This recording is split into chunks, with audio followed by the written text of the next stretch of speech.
This episode is brought to you by Snapple. Want to know another Snapple fact? The first hot air balloon passengers were a sheep, a duck, and a rooster. Ridiculous. Check out Snapple.com to find ridiculously flavored Snapple near you.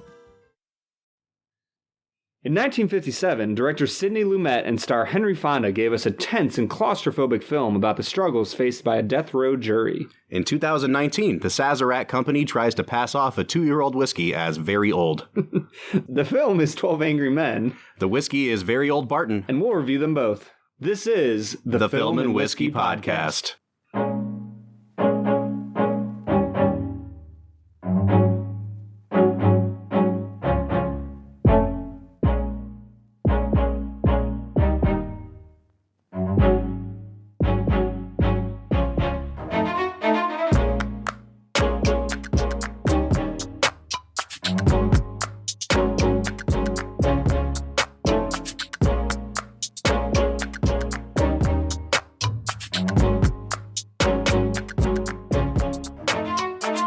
Welcome to the Film and Whiskey Podcast, where each week we review a classic movie and a glass of whiskey. I'm Bob Book. And I'm Brad G. And this week we're looking at the 1957 film 12 Angry Men.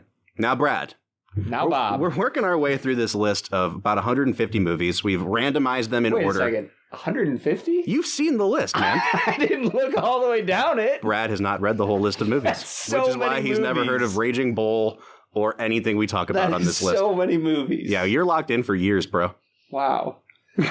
Well, I guess I'm stuck with Bob and all you listeners, so yeah. So here we go. Get going. All right. So have you ever seen 12 Angry Men? I have now. You have not before this viewing, though. No, I've never. You had not seen 12 Angry Men. All right. So this was your first viewing. Yes. I've probably seen it a handful of times. I'd say maybe 5 times now. Like, it's a short movie. It's a good watch. A lot of people watch this movie. It? It's about an hour and a half. Okay, yeah, it's a pretty quick watch. A lot of people watch it like in high school, in like a government class or something like that. So this was your first exposure to it. This movie came out in 1957. It was the feature debut of director Sidney Lumet, who would become one of the biggest directors in Hollywood. He'd go on to direct such movies as Network and Dog Day Afternoon.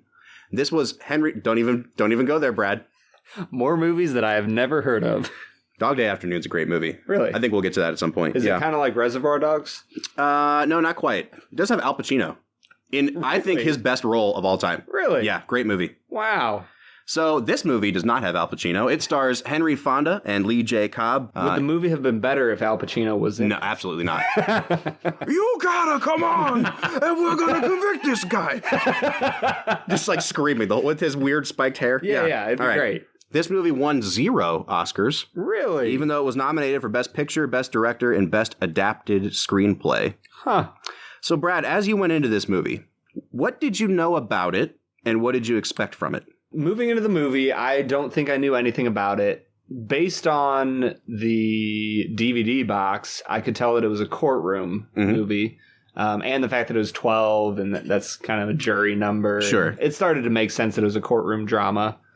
And knowing that it was a courtroom drama, I was like, why would anybody make a movie unless it was about the death row? Sure. You know what I mean? So I kind of had those. They weren't like a parking ticket jury. Yeah. So I kind of had a few preconceived notions that I think most people would probably come to if they knew the basics of the movie. Right. But other than that, I didn't really know anything about it. Now, Brad, you have someone sitting to your left who is going to be the first guest host of the Film and Whiskey Podcast. It's our friend Jordan McCain. Yeah, it's great to have you here. So what makes you want to join a film that talks about films and whiskey? Join a podcast? A film about films and whiskey. Podcast time. It's a mix of loves. It's a mix of loves because I enjoy talking about movies. I've kind of been given a love for movies from my dad and have really gone deeply into some aspects. Like I keep a track of every movie I've ever seen. And How many movies have you seen now? I'm at 12. 868 movies, individual movies that aren't rewatches. We got to pump those numbers up, man. Those are rookie numbers. I'm shooting for 1,000 next year. That's what I want to get to. Made that many movies. Yeah. Brad. I also just show you my personality. I have calculated how many minutes, days, months, and then what percentage of my life that is, which I usually hover around 1% of my life watching movies. That's pretty good. Yeah. That's a good percentage. Yeah, it's kind of disappointing in some ways, because when you think about what you could be doing with 1% of every 99 minutes, he actually just takes a break and watches 1 minute of movie. There it is. to keep it. And I love podcasts. I love the format of podcasting. I think it's creative. I think it's a revival of some really good audio. It's a great thing to listen to on the car. Sure. Yeah. So I'm happy to be here. Shout out to all our car listeners right now. Yeah, we talked about this the other day that like young people now don't form bands. Yeah. They start a podcast. That's right. It's true. It's kind of it's the American dream. We're basically the Beatles of podcasting now. Ooh. We just need a Ringo. Yeah. Let's start looking.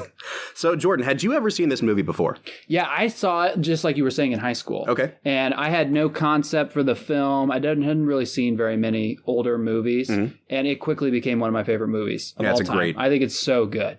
And so Sidney Lumet had actually been working in television. This was his feature debut. Henry Fonda had heard about some of the things he'd done. He'd seen him on TV. And so Henry Fonda put up the money for this movie. It was a really cheaply made movie. I think it only cost like $300,000 or something to make this movie. There was one set of absolutely. costumes. And so he thought we can make this on a really small scale, and we need a guy who's good working on these sort of smaller sets. So why not go to television? Sure. So Henry Fonda gets Sidney Lumet to come over, and the movie had actually been a TV play, a telenovela or whatever you want to call it, and by Reginald Rose. And so Rose adapted his own screenplay into this movie. What do we think about the screenplay? I think that the screenplay communicated the core philosophies of the movie extremely well, in the fact that the movie is so tight. Sure. That it's very tightly wound. It's very tense. It's very claustrophobic. It pulls you into that room and will not let you go until the very final minute. Mm-hmm. And then I think that's one of the most beautiful things about the movie is literally the final scene where they all just kind of wander away. Yeah. There's something about that just captured my heart, where you're just like, you're stuck in this tense debate about a man's life, about literally killing a man for having killed another man. Like the stakes couldn't be higher, but then there's this weird sense of like, but life goes on. Yeah, sure. And these jurors could have convicted him or let him go free, and their lives would have moved on either way. Sure. I think the screenplay for this movie really does convey some of that. And the great thing that Reginald Rose does is that he gives each of his characters, through their dialogue, you start to understand what they're hiding underneath their sort of facades. Mm-hmm. You know, you've got juror number 10 who comes out at one point and says, "Don't give me that. I'm sick and tired of the facts." Yeah. He doesn't want to hear the facts anymore. Yeah. And he's the guy that has the big sort of racist tirade towards the end of the movie. It's my favorite scene. Yeah, it's so good. It's a good one, for sure. But to Brad's point, I think this is one of those movies where you get a director and a screenwriter working in tandem so well that you can't really separate one from the other. Right. The language used in the movie definitely ramps up as the sort of camera angles and the technical aspects make it more and more claustrophobic. And then you get this release at the end of the movie of this huge wide angle lens. You see them all walking away. And I love that the last line of the movie is just Henry Fonda's character and the old man's character, number 9, talking to each other. And then they just say, "Well, so long." And that's the last line of the movie. Yeah. And it really imparts this sense that they're doing a duty and really profound things happen in this room. And then you just go. Have any of you guys ever been called to jury duty? I have evaded jury duty to this point in my life. Same. Really? They're going to get me now that you mentioned it. 3 times I've been chosen, and 3 times I have succeeded in getting out of it. Yeah, I was asked to do it once, literally like right after I had turned 18. Yeah. And I just was like, well, I'm heading off to college, so... And you got out of it? And I didn't go. Good for you, man. That was it. Yeah, I don't know how I've made it 10 years without it, but... Yeah. You boy stay blessed. Yeah. Aren't you asking us to accept a pretty incredible coincidence? I'm just saying a coincidence is possible. And I say it's not possible. Where did that come from? It's the same night. You're doing. Where did you get it? I went out walking for a couple of hours last night. I walked through the boy's neighborhood. I bought that at a little pawn shop just 2 blocks from the boy's house. It cost $6. It's against the law to buy or sell switchblade knives. That's right, I broke the law. Listen, you pulled a real bright trick. Now, supposing you tell me what it proves.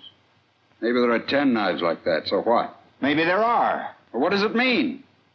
You found another knife like it. What's that, the discovery of the age or something? You mean you're asking us to believe that somebody else did the stabbing with exactly the same kind of knife? The odds are 1,000,000 to 1. It's possible, but not very probable. What do we think about the acting in this movie? So you've got huge, colossal megastar Henry Fonda. And again, he's on the tail end of his career, but he's really kind of putting his neck out by producing this movie. Obviously, we're going to get into this later. There's definitely some political undertones to this movie in the time that it was released. So he was taking some risks here, and he's putting his face on the screen. So the first one I think we should talk about is Henry Fonda. What did you guys think of Fonda's performance in this movie? I think it's interesting, Brad, what you were saying earlier is he doesn't really, aside from his viewpoint from the very beginning, he doesn't really stand out. Yeah. He really seems like a normal, everyday dude who gets called to jury duty. Right.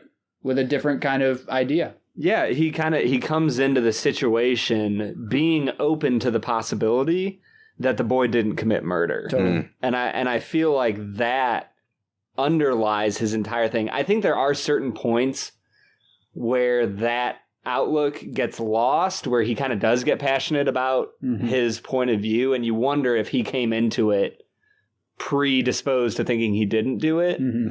But you look at it overall, and I think he does a good job of portraying the idea of like, hey, like, I know all of you are convinced of this, but let's just take an extra minute to think through what if he didn't, and where should that lead us to? You know what's interesting? I didn't think about this until now, but is he one of the jurors that we know the least about his backstory, even though he has the most lines? Number 8? Yeah, number 8. We know about a lot of these different guys' backstories. Like, does he even say... I think at the end of the movie he says he's an architect. Oh, that's when right. he's in the bathroom with the other guy. Oh, okay. Yeah. He says that he's an architect, but that's it. But other than that, and we know that he walks around the ghetto to go find a knife. But he's committed to something, but we don't really know anything else about him. So there's a couple guys in this movie that I think are kind of pitted against each other. Obviously, you have juror number 8, Henry Fonda, and number 3 is the last holdout, Lee J. Cobb. Yeah. But I think if you're really looking for like an analog for Henry Fonda's character, I look at number 4, the guy who the whole movie is like, we have to be logical, and he keeps a very calm demeanor. He never sweats. I see Henry Fonda, and his whole MO in this movie is he doesn't get riled up. He always keeps an optimistic outlook, and he stays calm. And I think I see that kind of character in a lot of movies around this time period. So if you go back a few years, and I'm sure Brad hasn't seen this movie, but the movie High Noon, it's an old Western, where Gary Cooper, have you seen High Noon? I've seen High Noon. Oh, good. So Gary Cooper has to be like standing alone against all these people. And even though he's scared, his character is the silent, strong type.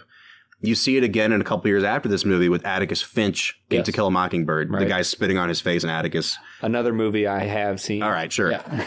But I also don't think that those kind of roles lend themselves to like amazing performances. No. Right. We look back on Gary Cooper and we're like, oh, he was kind of wooden and stiff in that movie. And I kind of feel that way with Henry Fonda here. But I wonder, is it that Fonda just kind of turned in a ho-hum performance, or was it just that that's how the character is written? Right. You know? Is it like the stoicism of supposed objectivity?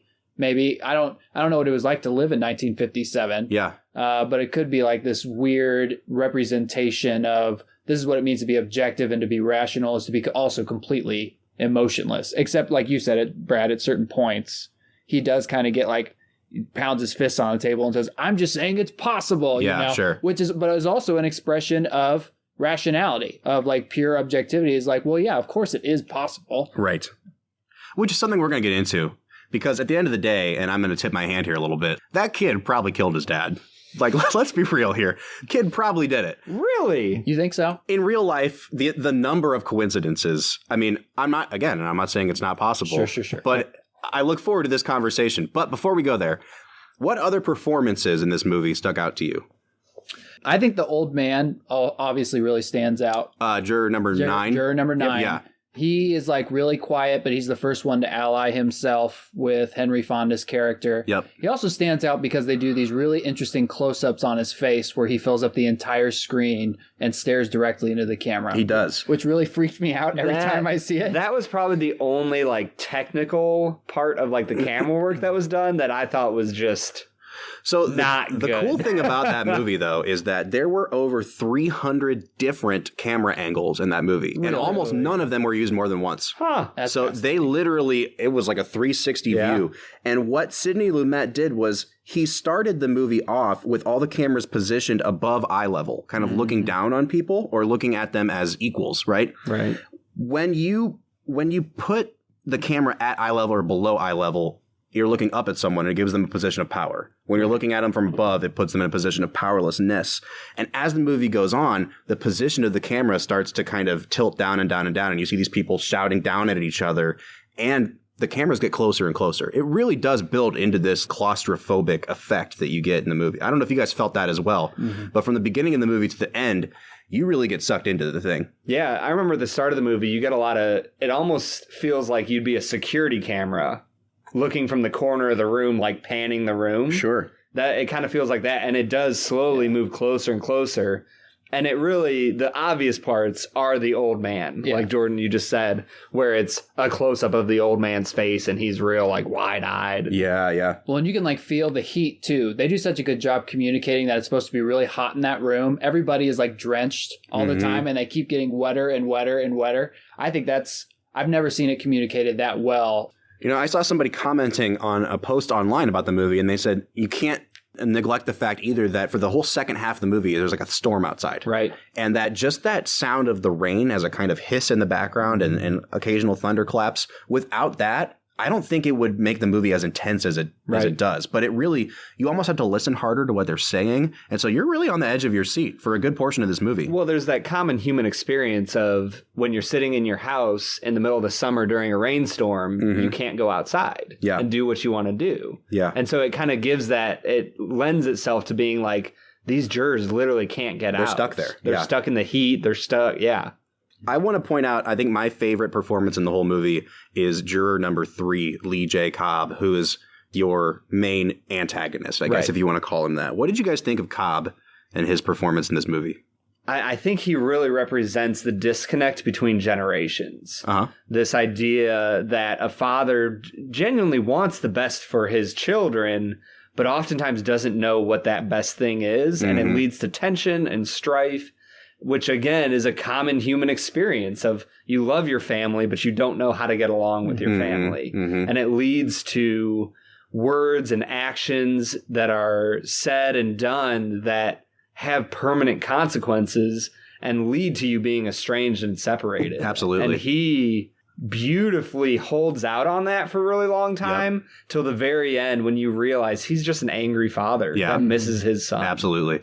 You get these really small glimpses that are very like naturalistic. And when you finally do see him break down at the end and he tears up the picture, but then you see him kind of say no to himself before he collapses on himself. I just think. Yeah. And I think I contrast him because the other person who was highly passionate was juror number I think 10, the racist guy. The racist guy who is, I would say, matches his intensity. Right. But the difference is, I don't think he walked away from that room and stopped being racist. Right. Whereas I'm pretty sure that juror number 3 walked away from that room and called his son and tried to repair that relationship. Yeah, sure. So there's something redeeming about his passion that you don't find in juror number 10. Yeah. Yeah, I think there's a lot of motifs and themes that help this movie age really well.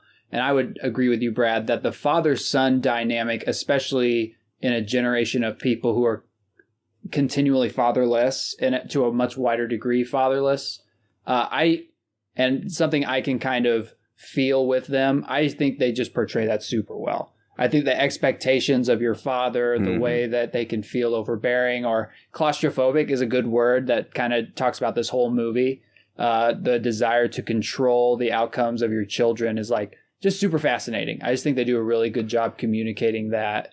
And that gets us back to the writing again. Yeah. I think the writing in this movie is just phenomenal. Reginald Rose gives every character in this movie a motivation for what they're doing, and they start to slowly come out.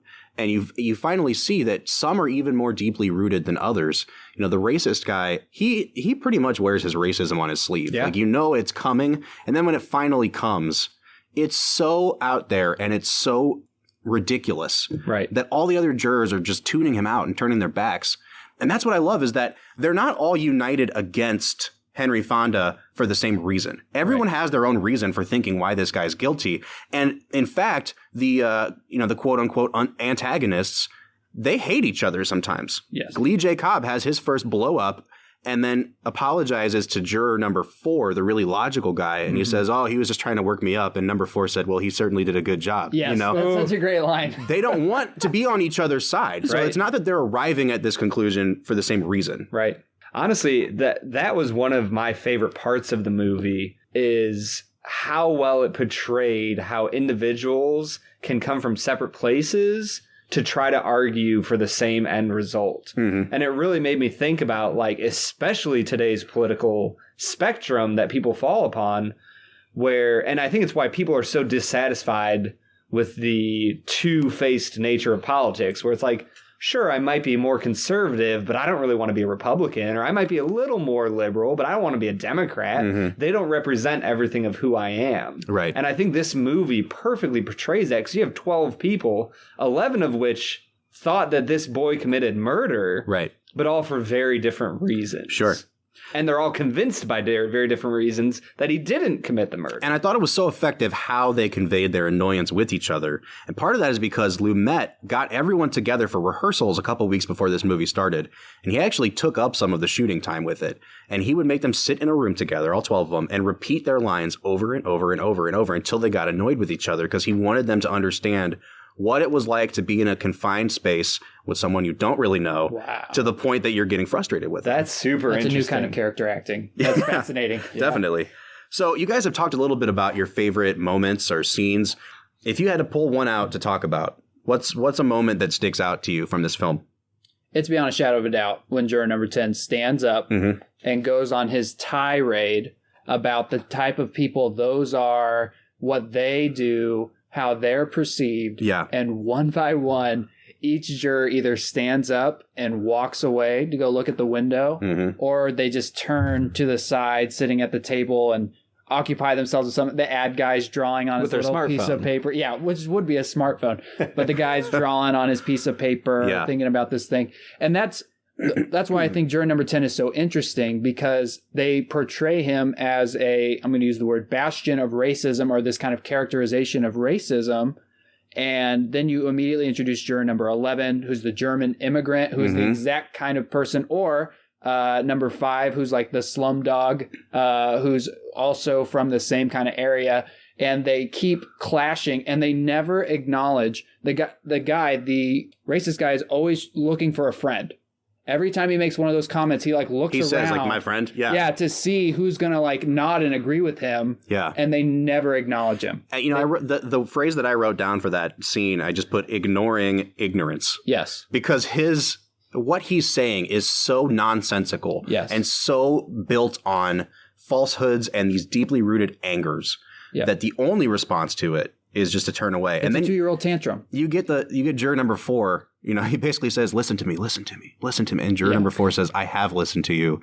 Now sit down and don't open your mouth again. Yes. Yeah. I love it, man. Yes. Yeah. So good. Look, you know how these people lie? It's born in them.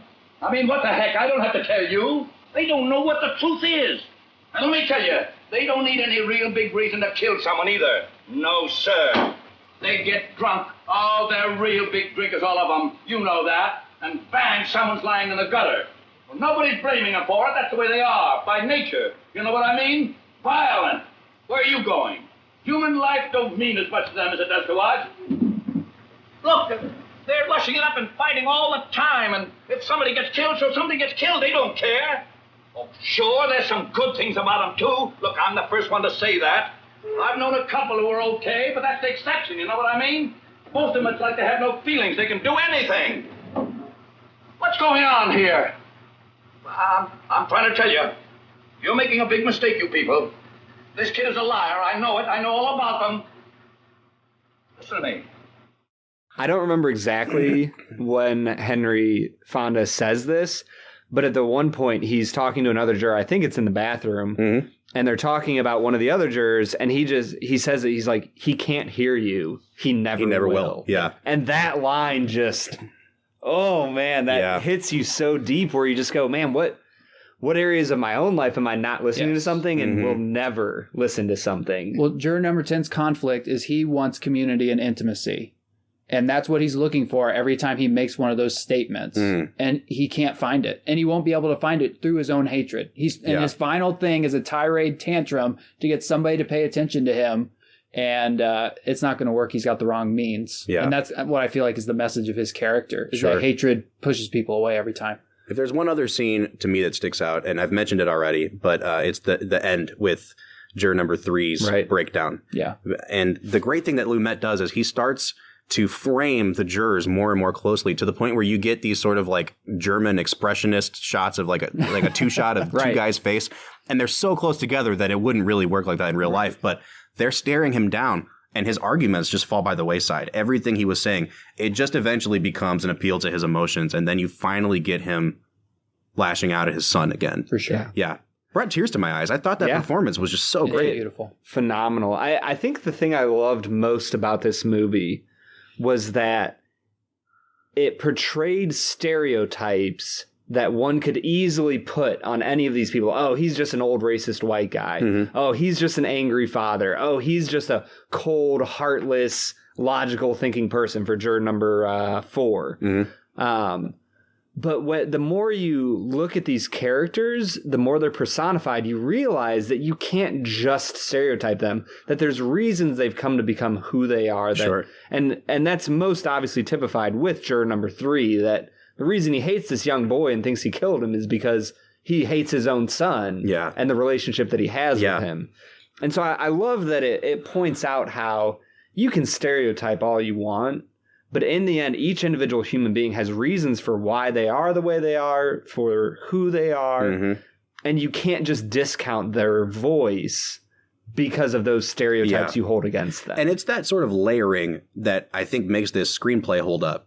Because it doesn't really get heavy-handed. There's only a couple moments for me that are like, all right, they're really hamming it up. Like when the immigrant guy gives his speech about, America. And that's the only time where I was like, okay, like let's, But do you think that that's a modern perspective on that? Because back then, America still was something that, like that man, if the character's true, he had survived through World War II, World War I. I totally get that. But what Reginald Rose is trying to do here, and we'll get to this a little bit later, he's in the middle of the McCarthy era communist witch hunts right now. Yeah. And so this movie is literally just him talking about, the upright people who want to stand up for American rights versus the people that are witch hunting. And so in that context, I wonder, did the immigrant's speech sound too on the nose?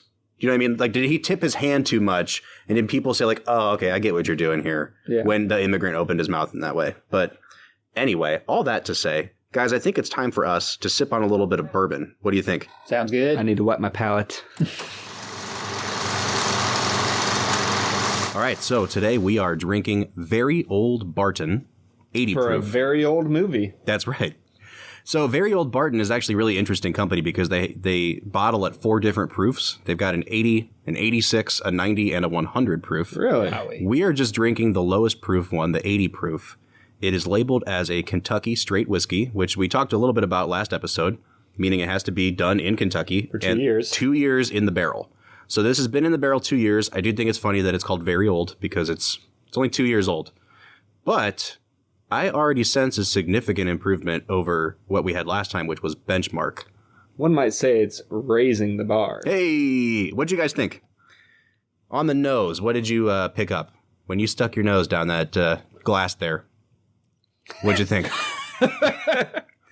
Sorry, I just about lost it there trying to stick my nose down the glass. Yep. So I picked up a lot of maple. Obviously not at first, you just get ethanol. But after my first sip, I really gave it another go, and I got a lot of maple on it. You do get a little bit of corn, and obviously the oak is still really present there, but not super complex. Yeah, I thought that corn, kind of malty corn, really translated through pretty well on the nose, at least. Malty corn. Is that like a unicorn? But yes. It has multi-horns. Yeah.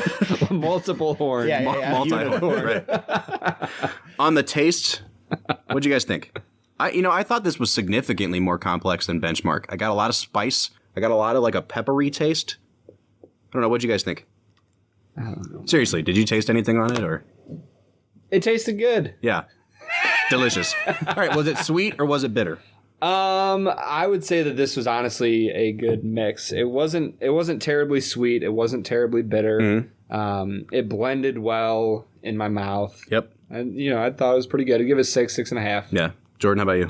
Yeah, I feel pretty much the same. I have a really hard time discriminating the taste of whiskeys, but I didn't think it tasted bad or watery or anything. I think it was full of flavor, whatever that flavor was. Well, part of the problem that we're doing this month too is we're drinking 4 bourbons this month. Right. So we really need to break into something else. We need to throw scotch in the mix because when you start drinking scotch and you really get into the peaty, smoky taste, you can definitely tell when you're drinking a bourbon. Right. Bourbon's way sweeter.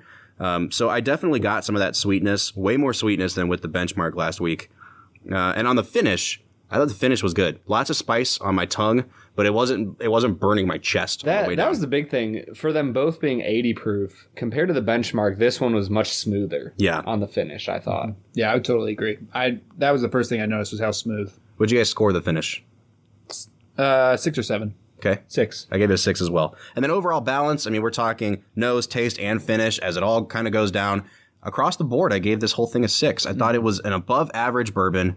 It only cost I think $13 or $14. It's a really low, inexpensive bourbon. And for what you're getting, I could drink it neat. I could drink it with, a couple ice cubes. Mm-hmm. If you want to mix it, you can mix it. It'd be a great mixer. Yeah, agreed. Yeah, that's last week's benchmark is a mixer bourbon. This is something that I could drink on its own. Sure. If I was looking for something. So guys, what were your final scores? Because I came out to a 24. I gave 6s across the board. I gave a 5, 6.5, 6, and 6.5 to come out to 24. Hey. I gave it a 23. 23. So we're talking 23.6. There it is. for our average here. There it is. Yeah. Slightly above average. I think it's definitely worth $13. If you're really looking for an inexpensive bourbon, if you're looking to kind of break into bourbons without breaking the bank, this is the way to go. Yeah, last week we came out to an 18 out of 40 for the benchmark, and I think the thing that really pushed this above was the finish for me. It finished so smoothly compared to the benchmark that it definitely bumped it up a few notches. And I do think that we can't take the price out of the equation. Like Brad said last week, if I had paid $50 for this bottle, or if we were doing a blind tasting and I didn't mention the price. 1 out of 40. Yeah, I don't think I would rate it as highly. But you really do have to consider, for the average consumer, money is an obstacle. Totally. And for what I paid for it, I'm satisfied. Super. Yep. Agreed. Awesome. So what do you guys say we talk a little bit more about 12 Angry Men? What?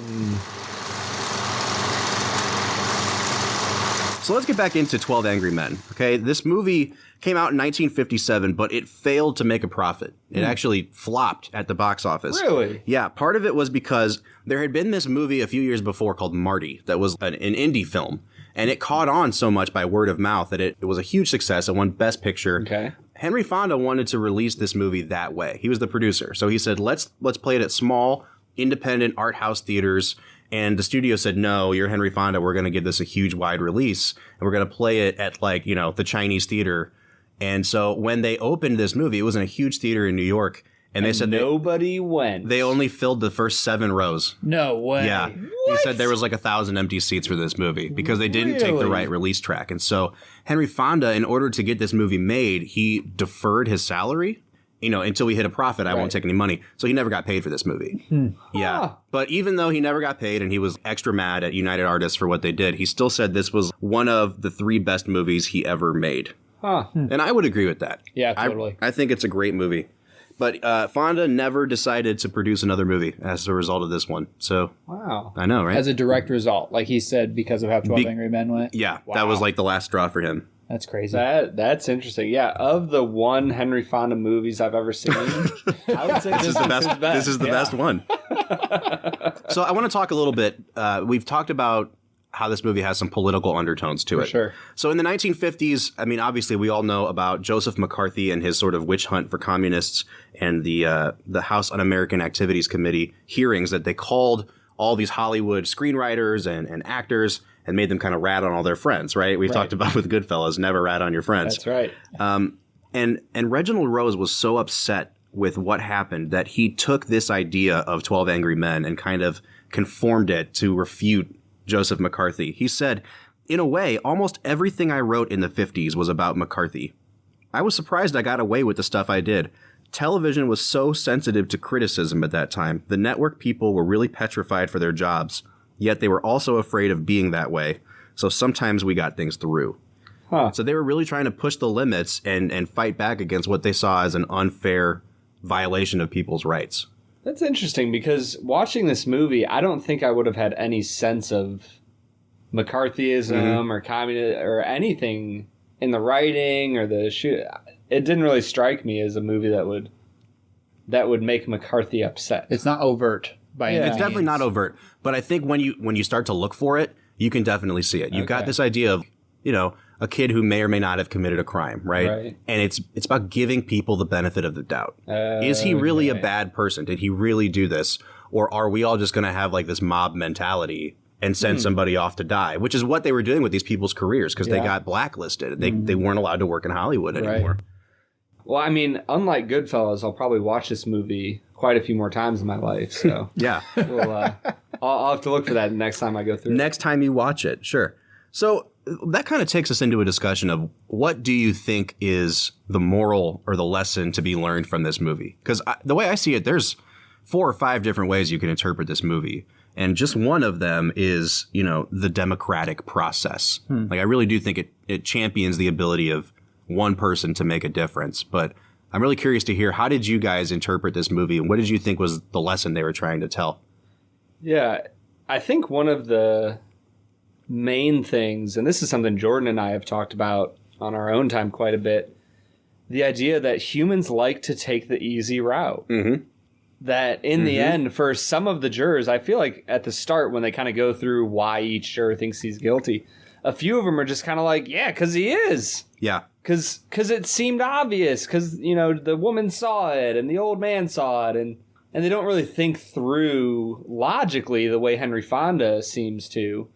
And so I think that definitely one of the main stories of the movie is the fact that humans like to take the easy route. They want to go watch the baseball game. Sure. They want to get home and just relax, and they don't. Which is like really unsettling. I think you walk out of this movie really happy that it played out the way it did, but then you kind of look at it and say, wow, is there any way that we can really have a fair trial? Yeah. Like if I'm on death row, you see Bob, what people you do? Well, may or may not have stabbed somebody. We'll find out. But, Allegedly.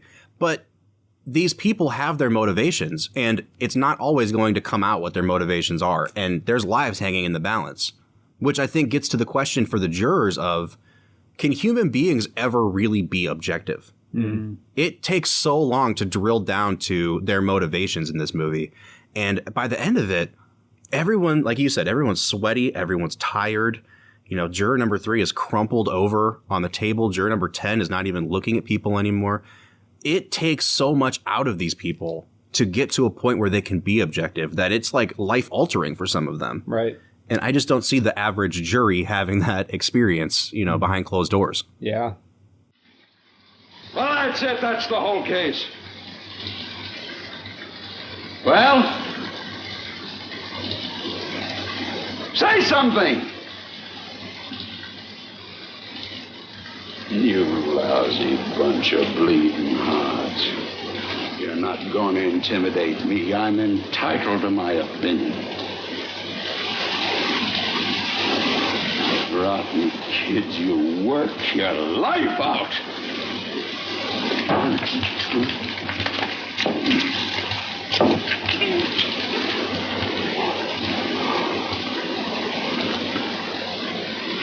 No.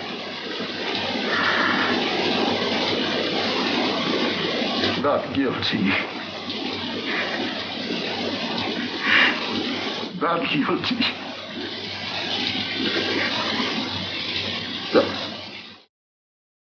I guess, do you guys know anybody who went through like an intense jury experience? Our friend Randy, her dad went through jury duty. Okay. And what's interesting about jury duty is that you only have access to the evidence that's been given to you by the prosecution or by the defense. Right. And they had a key question that would have changed the way that they all thought about how it came out. But because they didn't have the answer to that question, they voted him guilty. Huh. And when he did his own research at the end of it, he found out that the opposite was true. Wow. And that he would have voted not guilty for that case. And he thinks the rest of his crew that were doing jury duty would have voted not guilty. Yeah. And he still like thinks about it. Obviously, he doesn't carry that guilt because you can only do so much. There are boundaries to it, and you'd make the best decision you can in our democratic process. But that's scary. That's a scary thought. It really is. And, you know, at some point, somebody asks juror number 3, Lee J. Cobb, what makes this so personal? I actually think it's the immigrant that asks him, what makes this so personal for you? And so people are kind of tapping into, there's something holding you back from entertaining the facts fairly. Right. And you get this really great moment at the end where the foreman, he's not even on screen. The camera's on Cobb as he's like crumpled over, and you just hear him in the background just kind of say, we're ready now, you know? And it's like they don't know what to do because they all had to sort of like exercise their demons and get them all out there. Mm-hmm. These people, by the end of the movie, they know each other very, very well. Right. Even if they don't want to share it out loud. They kind of had some intense therapy together. Yeah, definitely. And I think you pick up on that at the end when they have that wide shot of them leaving, and the dude asks for his name like, I don't want this relationship to end. Yeah. I want there to be a personal connection. I want this to matter for more than just that boy's life. I want it to be personal for me. You really champion being workmanlike. Right. Doing your job is something to be honored in this movie. And these people have a duty to do, and they do it, and then they just go on about their day. Yeah. As long as we're talking about how the film is interpreted, I think what's really fascinating is that Henry Fonda, if there's one thing you could characterize him as, is whatever is happening in this case, he cares significantly about the outcome. Yeah. So much that he's even willing to do a ton of outside work. Like, I've watched this movie with a bunch of millennials, and they are totally zoned out because it's been black and white and it's in one scene and their camera angles or whatever, until he bangs the knife on the table. Yeah. That is that's when a lot of people will sit up and go, oh, like he did legwork because he cares so much, which is contrasted from juror number 7. Right. I think there are 3 unredeemed characters in the movie, and juror number 7 is one of the unredeemed characters because he flip-flops either way, whatever it takes for him to, like you were saying, be able to go to the baseball game. Yeah. And I really do believe that that's kind of a prophetic voice at the expense of sounding like, at the danger of sounding like a millennial. Right. I think that that's a pretty prophetic voice for, honestly, how little we do care about some of these things. Sure. I think the script communicates the weight of the decision that they were trying to make. Mm-hmm. And I think the 2 most compelling characters are the ones who care the most. And the guy who wants to go to the baseball game, I think, is most of us. Yeah. Honestly. Yeah. Who aren't involved and don't really care. And, we started off the podcast by saying how many times we've been called to jury. Right. Yeah. We've all been called to jury. Right. And got out of it. Yeah, Because we didn't want to go to jury. Yeah. Well, no one does. No. You know? So I have a couple questions to ask. And first of all, you know, having served on jury duty, they have interviewed a lot of judges and even Supreme Court justices about this movie. Sonia Sotomayor gave a whole lecture on this movie, and she said a lot of this couldn't happen in real life. You couldn't. Okay. First of all, you couldn't sneak a knife past security. You couldn't submit that knife into evidence. What about in 1957? Right. Well, maybe, but you still couldn't introduce it as an item to be considered. And that a lot of the things that they present as reasonable doubt don't really count as reasonable doubt legally. Really? Yeah. Okay, that's reasonable doubt, you have to take into consideration like the full effect of all the arguments. And if there's a gaping hole in that, that's reasonable doubt. But the way they were nitpicking, you know, is it possible? Marks on someone's nose from glasses, like that really wouldn't constitute a reasonable doubt. Sure. So I don't know if you could even have this sort of thing happen in real life, which is sad because I watched this movie and I feel like fired up to do my duty as a person on a jury and stand up for injustice. And, It's almost like Sherlock-ian. I'm going to make up a word, but that's how they kind of present this evidence is like, if Sherlock were there, he would have noticed all these things. Right. And Sherlock has kind of got a new renaissance in our era. Right. So I think it is really appealing to see like, oh, I noticed you have tiny little things on your nose. Sure. And I noticed that it takes 15 seconds for this thing to go before you can really see what's happening. It's too loud, you know? So Benedict Cumberbatch will play juror number 8 in the remake of this. Oh, that would be so good. I'd watch it. That would be awesome. I'd watch it. Yeah. All right, so I want to get your takes, guys, because I think that if we're being 100% honest, that kid probably killed his dad. I don't know if I agree with that. You don't agree? You're I have a convinced by reasonable juror doubt. number 8. I have reasonable doubt. Yeah. So let me introduce into evidence a counter argument. All right. Northern Illinois University professor Russell Proctor has criticized juror number 8, saying that although he engages in critical thinking about some issues, his logic is extremely poor about others. Juror number 8 rewards only the jurors who agree with him, and he breaks those who disagree, clearly not impartial. Group pressure, which works against him at the beginning of the story, is actually the tool that Fonda uses to end up getting his adversaries to cave in. And he says, by attending to the maintenance needs of the old man and the other quiet jurors, Fonda turns the tide of conformity into his favor. The moral of the story is not necessarily the triumph of good over evil, because the defendant's innocence is still unclear at the film's conclusion. Instead, what the story demonstrates is that persuasion in groups can take place through a variety of methods, and Fonda's method is as worthy of scrutiny as any of the others.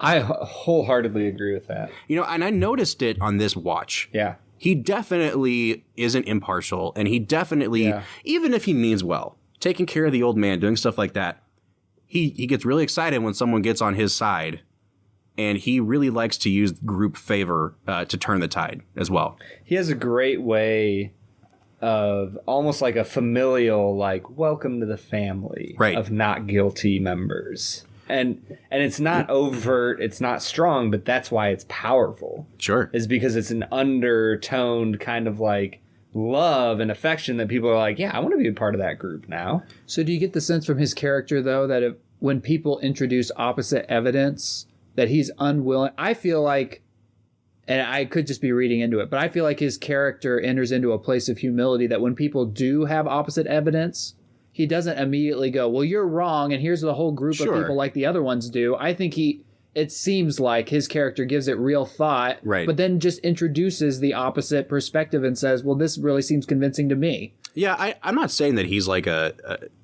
terrible person, but I do think he manipulates, and we all do it, Sure. But at the end of the movie, so right before juror number 3 breaks down, and he's the only one left, there's a way to read that scene where Henry Fonda is like leading the charge in a sort of mob mentality, because he looks right at him and says, we're not convinced.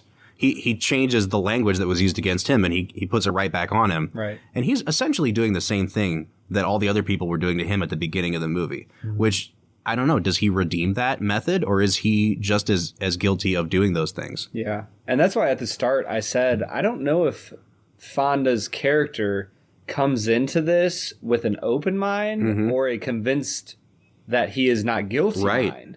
Because the way he attacks each person's argument for why he is guilty is very pointed. Sure. It's very personal to those people. And so he comes at each juror very individually. He attacks the logic of juror number 4. He attacks the feelings of juror number 2. Also, how have we not talked about juror number 2 at all?